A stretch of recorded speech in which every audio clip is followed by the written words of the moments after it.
Welcome everyone. In this session, we'll be discussing tips for the final project due in week 4. Our goal is to help you start strong and stay on track throughout the course. The final project is worth 20% of your overall grade, which makes it a significant part of your success in this class. It's important not to skip any assignments. Even 1-0 can ruin your chances of achieving the grade you're aiming for. Make it a priority to turn in all your work on time and give this project the attention it deserves. This project involves comparing and contrasting several key performance measurement techniques: Sharpe ratio, Traynor measure, Jensen's alpha, and the Modigliani and Modigliani measure, sometimes referred to simply as M². You'll analyze performance data from a set of hypothetical investment portfolios. This project will give you practical experience with methods that real-world investors use to evaluate portfolio performance. Conduct your analysis by producing a formal, detailed 3 to 5 page minimum essay, including incorporation of Excel spreadsheets and charts as needed, along with multiple APA sources and citations. Make sure your essay includes the following: definition and origin of each risk-adjusted portfolio measurement technique, performance measurement calculations for each portfolio, Sharpe, Traynor, Jensen, M2.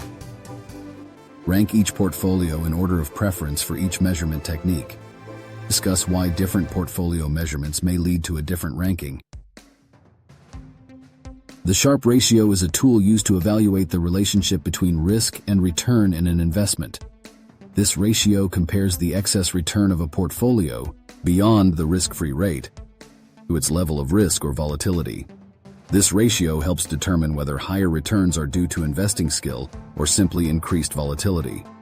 It's a valuable metric for assessing risk-adjusted performance.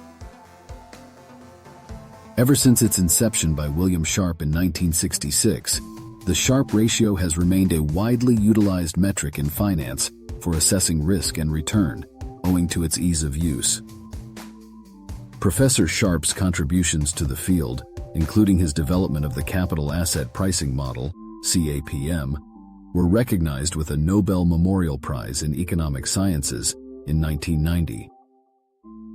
The Sharpe ratio facilitates the comparison of investment options or portfolios, aiding investors in making informed decisions by evaluating both returns and risks. It serves as a tool to rank investments and provide insights into the expected return relative to risk. Typically, a Sharpe ratio exceeding 1.0 is deemed acceptable to good by investors. Ratios surpassing 2.0 are regarded as very favorable. A ratio of 3.0 or higher is considered excellent. Conversely, a ratio below 1.0 is viewed as suboptimal. The risk-free rate represents the return you can earn with certainty, often measured by the 3-month U.S. Treasury bill. The risk premium is the additional return investors expect for taking on risk, calculated as the difference between the expected return of a risky asset and the risk-free rate.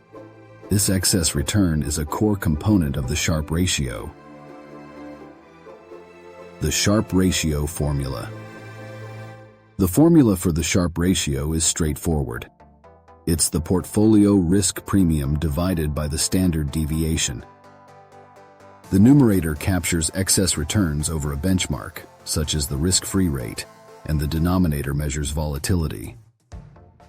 This ratio helps compare and rank portfolios by their risk-adjusted returns. It's a great tool to evaluate whether a portfolio's performance justifies its risk.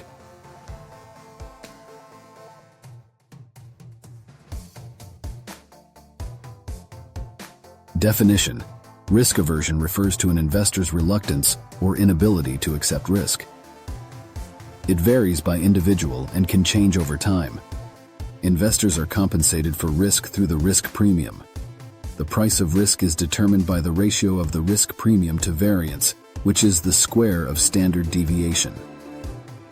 Understanding this relationship is key to interpreting risk and return metrics. Risk aversion and Sharpe ratio.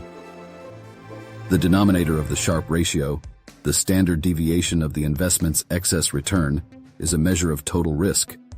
This ties back to risk aversion, as more risk-averse investors would prefer investments with a higher Sharpe ratio, indicating more return for each unit of total risk assumed.